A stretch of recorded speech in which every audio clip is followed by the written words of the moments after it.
Hola, I'm Professor Dr. Mariano Rocabado from Santiago, Chile. I'm very pleased that I will have the opportunity to share with you some of the information of the biomechanical functional unit of the craniomandibular system and also in relationship to the craniovertebral system. This is a 50-50% concept. The cranium articulates anteriorly with the mandible and articulates posteriorly, especially with these two special vertebrae, atlas as the first cervical and axis, the second cervical vertebra. They relate to function in the sagittal plane as well as the coronal plane or the horizontal plane.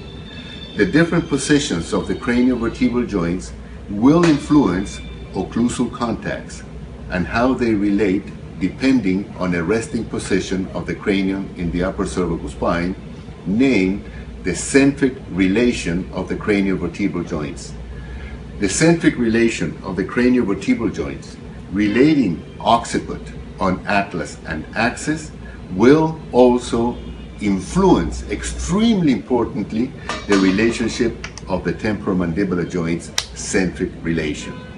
We're going to be sharing this information through basically images, tomography as a high resolution concept, and we can see that we can manipulate these structures in different ways, but you cannot isolate the relationship between the craniovertebral joints and how it functions relative to occlusion and occlusal contacts.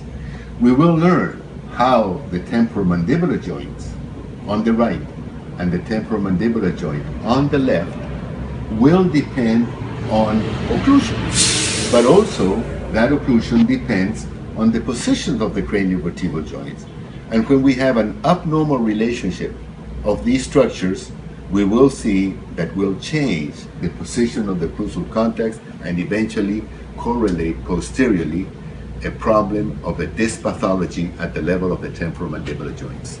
So we're going to be learning not only about biomechanical function, we will learn about a very important concept, which is the trigeminal cervical nucleus that relates to headaches and facial pain and also temporomandibular joint disorders.